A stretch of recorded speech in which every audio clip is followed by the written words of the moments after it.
U.S. President Donald Trump's tariffs will not be imposed on Canadian products. Right now, the proposed tariffs will be paused for at least 30 days. Canada was expected to retaliate. Instead, Ottawa re-announced its plan to deal with some concerns at the border and appointed a fentanyl czar, as well as creating a Canada-U.S. joint strike force. Saskatchewan's Premier Scott Moe has been advocating to bring Canada's Border Security Agency under military control and had advocated for a de-escalation of that trade war. And he joins us now in studio to tell us more. Good morning, Premier. Good morning, Adam. So first of all, what was your reaction to the announcement of the pause yesterday?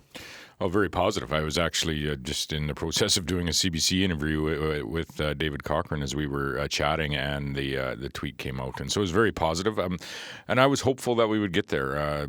In the morning we had seen a little bit of a trial run with Mexico, where the president had lifted the tariffs on Mexico, and when that happened, I was quite hopeful that Canada would be able to get there, and I'd reached out to Minister LeBlanc, and I really encouraged him to engage, of which he certainly was, as did the Prime Minister. So this is not a perfect day, but it's a much better day than what we were planning for the last week on Tuesday morning, waking up with tariffs. So we don't have those today. That's a good day. How tricky is it to, trust what's been happening, what the president's been saying, when sometimes the reasoning for the tariffs has been changing?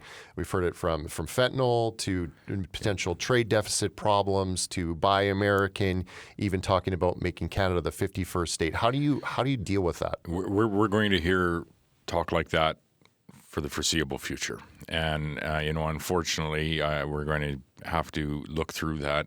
Those types of comments, and we're going to have to, really stay focused on what we want our trade relationship and our general relationship to look like with the United States of America as we find our way through potentially the next 4 years, but certainly the next year or two, until there's a number of midterms and things down there, which elections have a tendency to bring back everyone somewhat back to the center to some degree. So this is what we have for the foreseeable future, and we need to, I think, as Canadian leaders, myself and many others, is to look at, where do we want this all to land at the end of the day? What do we want that relationship to be from a trade perspective, from just a relationships perspective, from a security perspective? There are some priorities that the president has raised that I think Canadians would support, and credit to the federal government for investing in a few of those, which is removing fentanyl, illegal migrants, and securing our border. Those are all good things. When it comes to strategy, and let's talk about the province for a second, some premiers have advocated taking American booze off shelves. Premier Ford threatened to cancel the Starlink contract with Elon Musk. Some of those things have been put on hold now. You said that you were thinking of some options, but you didn't announce anything yet. You're waiting.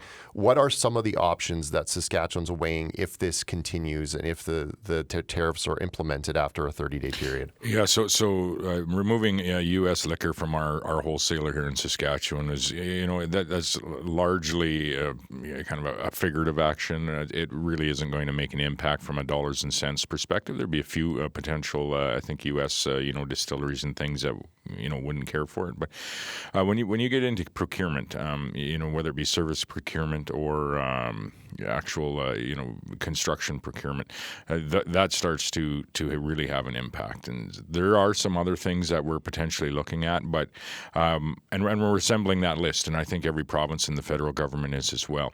It's our true hope that we never have to use that list. And yesterday wasn't the day to use that list. At the end of the day, we didn't have tariffs that were applied at midnight last night, and that is a positive, not just for Canadians, but for all Americans. And I've said many times over the course of the last week or two that we really need to work towards what we want this relationship to be at the end of the day. We need to use language that de-escalates the discussion around the imposition of tariffs, whether they're the President Trump's tariffs or counter tariffs or anything of that nature. It isn't positive for us as Canadians, and it isn't positive for us as a North American economy. And so, there may be a time for those decisions to be made, but I think in the lead up to all of this, there's one individual that for some reason or another desperately seems to want tariffs, and he happens to be the President of the United States. It's incumbent on the rest of us to, really look to what we want the relationship between the United States and Canada to be after, because it is larger than that one individual. What do you say to folks who are concerned about this continuing rhetoric about the 51st state and annexing Canada, and this would cause pain? I think was the comment that the president made, even up to inviting the NHL champions, Stanley Cup champions yesterday. He's still commenting on this kind of stuff. How do you respond to that kind of threat? Well, the first pain I had with that was the Edmonton Oilers were the unsuccessful team in that Stanley Cup championship. I say that tongue in cheek because it's very serious, comments by the president, and it just simply isn't going to happen. I mean, Canada is not in any way. Never would we be the 51st state of the United States of America. That being said, they're our largest trading partner and traditionally our largest ally. And I've said a number of times, I think I heard it on a national show, and I thought it was very appropriate with President Trump, is we do need to take what he says very seriously, but don't always take what he says literally. Now that's difficult to not do, in particular when those veiled threats are being thrown across the border. And so we've never quite seen anything like this, and maybe not even 4 years ago in his first term, just with how forward he is with the language that he has. And I think much of it is thrown out to kind of destabilize your thought process as he bargains in his mind from a position of strength. It's incumbent on us to look beyond the language and look to the broader relationship beyond maybe even the individuals that are involved now. When it comes to the response from the province here, and there was some criticism from the opposition, as I know you're used to in your position, but they wanted to call an emergency session of the legislature to discuss this. You will be returning to the legislature fairly soon. What do you make of that pitch from the opposition leader? Oh, it's fair. I mean, the opposition can put forward whatever initiatives they like. I don't see any reason why we would return to the legislature right now. What we're busy doing, and where I'll be off to in very short order, is we're going through some of our budget process, and this is going to be an important budget given some of the stresses that we might see over the course of the next year with things like tariffs. But I'm going to be in Washington, and I'm going to be in Mexico for a short period of time as well. And what we're really focused on doing is engaging everyone that in any way has a access into that sphere of the decision making, the folks that are making policy decisions in the U.S. And largely that's the Republican sphere when you look at the political and electoral makeup in the House and the Senate and in the White House as well. I know it was suggested we should run billboards in the Chicago subway. Chicago is a Democratic governor, Democratic senators, Democratic House representatives, and they aren't in that sphere. Illinois is very much an important trading partner for us, and we're engaging with them from that perspective. But they aren't going to be in the Oval Office when President Trump is making any of these decisions. And so it is a pretty broad effort, I think, and not just political leaders that are engaging, business leaders, individuals. The U.S. relationship is far beyond an economic one. It is a great economic relationship in the North American economy and how we, as I say, provide food and energy security together for ourselves, but for many other countries around the world as well is quite special and quite not entirely unique, but it is one of the most efficient economies in the world, and it operates across that 49th parallel. But we all need to engage, and we have 30 days to do it. And I think that's what's important, and that's the work that lies in front of us.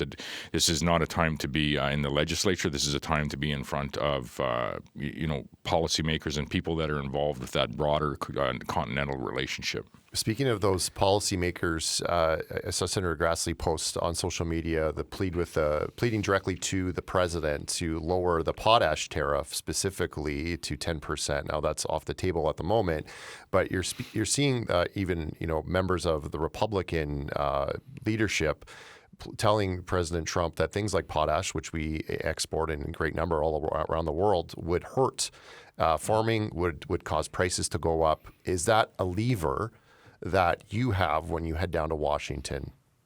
Well, Senator Grassley is an example of an individual that we've met with, I think, actually multiple times over the last number of years. And those are relationships that are really going to be important today, largely in the U.S. in the short term, but we have worked very hard and invested in those relationships around the world.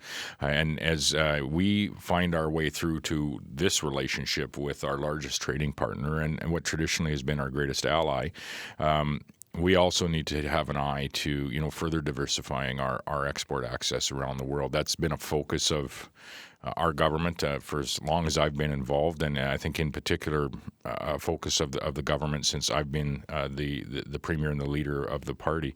It's going to continue, and I think we probably need to even focus more on ensuring that Saskatchewan is well represented, not just in the U.S. with our voice on behalf of how we're creating wealth in this province, but in many other countries of interest as well, which is why I'm going to go spend a day or two in Mexico City, maybe Guadalajara, after our mission to Washington with all the other 12 premiers.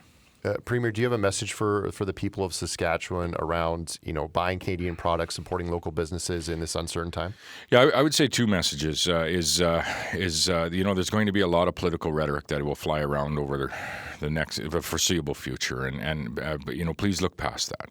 Please look past that to the broader relationship that we in Saskatchewan and we as Canadians have had with the United States of America. They largely are our greatest ally. The odd time they win the Stanley Cup, and that's unfortunate if you're an Oilers fan. But largely our relationship has been a strong one with the United States of America and with our American friends. And that's the first thing, is keep the long-term broad view in what's happening on a day-to-day basis. The second is we should always be looking at supporting people in our community that are in business or are offering services, people in our region, secondary to that, people in our province and our nation. That should always be on our mind whenever we're in the grocery store, whenever we're doing whatever we are, because the commerce that we provide as individuals and families, where we lay that dollar bill down matters. And it encourages and promotes whatever product we're purchasing. So our purchasing power is our strength, and we should always be paying attention to that. I think this is a reminder for us to kind of refocus on that. Premier, thanks so much for coming in today. We appreciate it. Thank you, Adam. And you have a great morning on a very cool morning. Yes. Very cool morning.